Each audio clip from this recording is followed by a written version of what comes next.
What's going on, guys? My name is Noel and welcome to my channel.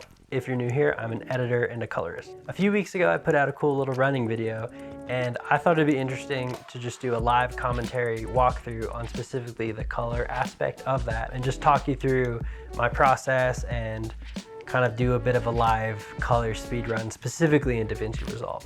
So let's jump in. All right, we are here in the project. I've got my T. So first things first, this is what was the finished product. There's a lot of overlays in it. I made a new timeline down here and I've removed all the color. I've turned off all the overlays and VHS effects and whatnot. Okay, so this was shot on a Zcam S6 and it is pretty flat in that Z-Log picture profile, and I prefer working with flat footage for the most part. So step one, I kind of build out my nodes. Let's start with 5 for now. So my first one will be the white balance. My second node, I like to do kind of, I'll call it contrast, but it's kind of like the brightness and contrast of the image. This one I will make the LUT. This one will be node 5. Any additional effects or things like noise reduction, or if I want to add a vignette or something like that. So I'll just name it just FX. This one I will do, actually let's add one more node. Let's go, yeah, so we got 6. Let's call this one grade. And this one will be split tone. Which is kind of cool, and I'll jump into that a little later. Just to recap, so we've got the white balance, contrast and brightness, the grade, split tone, the LUT, and then any remaining effects.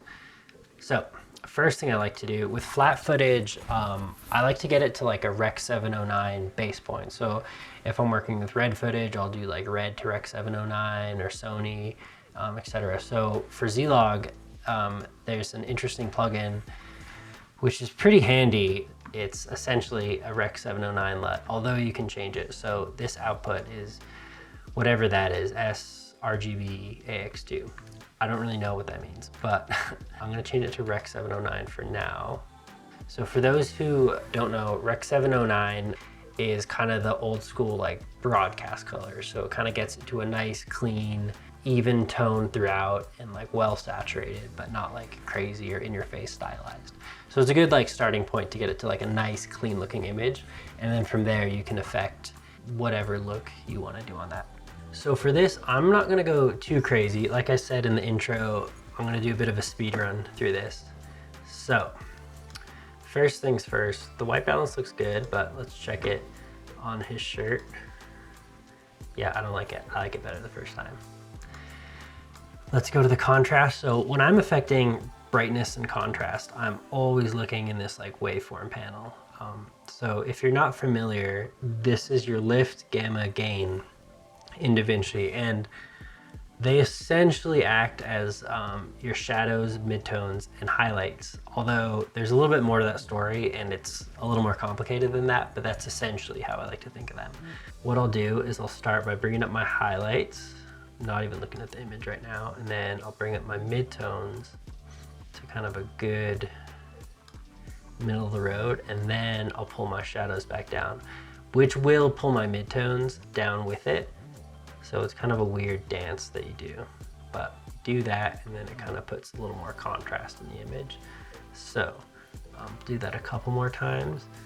And while I'm playing with highlights and shadows, I'm super conscientious of not losing the detail and blowing out, for in this instance, the highlights of the shadows here. Although there isn't much detail to be had, it doesn't really look good when you've kind of just like made it white like that. So I try to make sure these don't clip as to not lose that detail. So I will pull those down a touch. Yeah, and then same with the shadows. Like I won't pull them down so much so that the details in the leaves and whatnot are gone.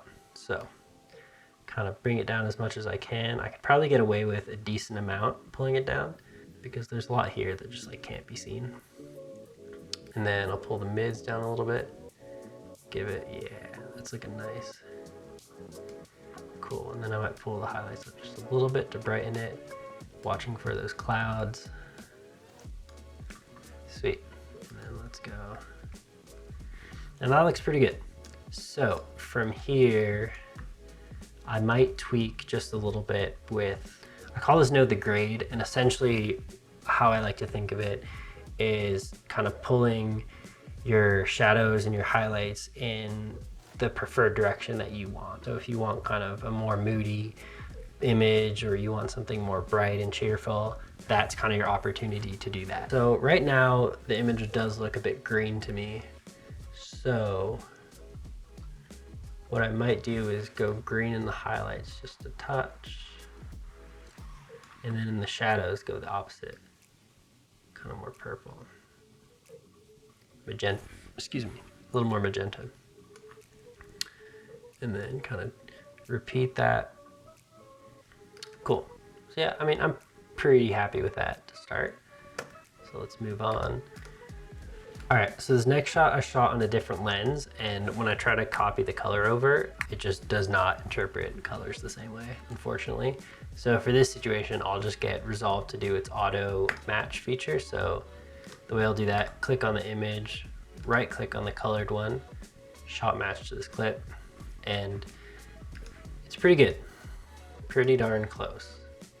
Definitely better than before. I would tweak that a bit more, but I'm gonna leave it for now and just move on to the next clip. Generally what I like to do is, once I've kind of got my base look, moving down that timeline, moving down the edit, I don't really go crazy with changing things. I just kind of like, at this point, make sure my white balance is good, make sure my contrast is good. And then I may adjust a couple things to taste, but nothing crazy at this point, generally, but we'll see. And then again, copy. Now I feel like this image, like if you go, yeah, from this one to that one, you lose a bit of color in those green foliage. There's a pretty cool trick that I like to do here in my split tone node. And it's very subtle, you gotta be a bit careful with it because you can break the image quite easily. But this little spider web is essentially different points of color within your image. So if I click on yellow, for example, I can now affect the saturation, and then I can just adjust the hue of it.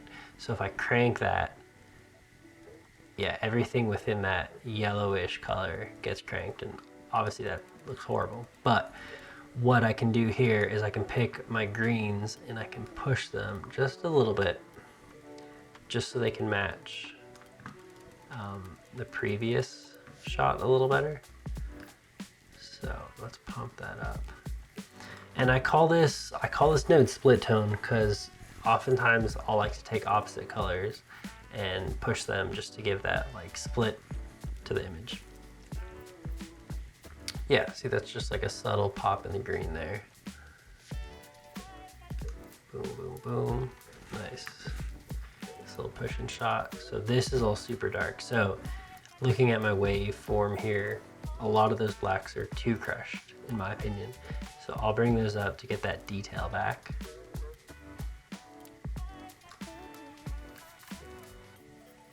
There we go. I'll bring my mids down.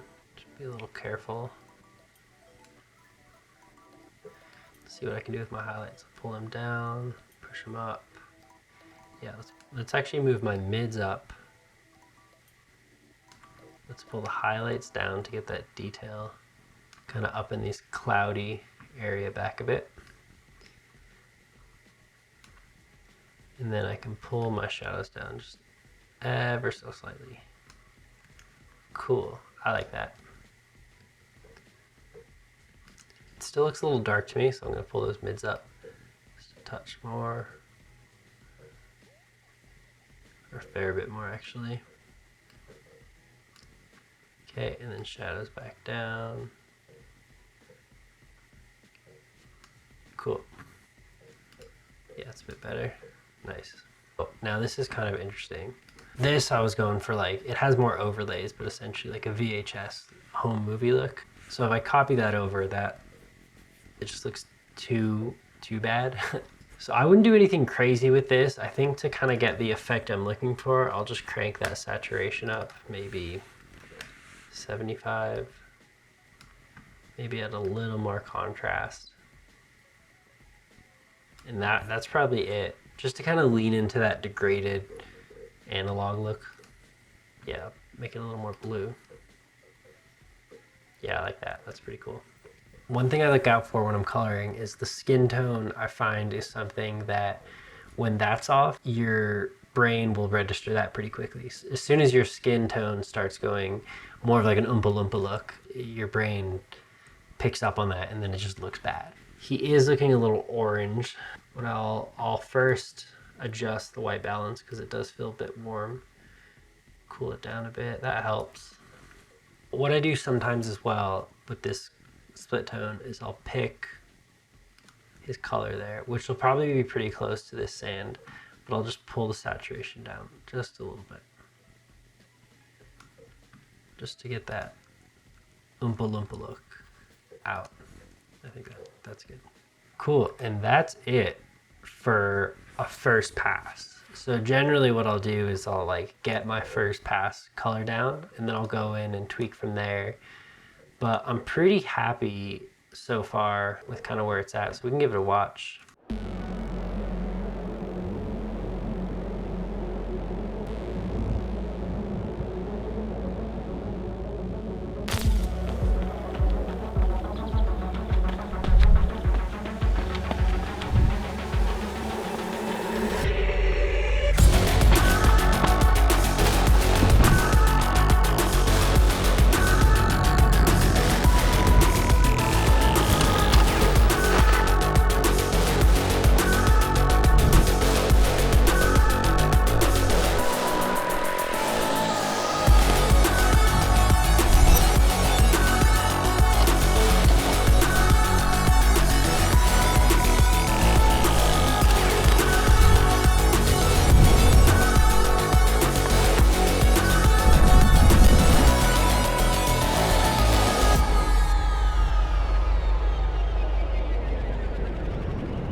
Yeah, that's about it for this little session. Kind of a first pass, first look, but that gets me like 80 to 90% there.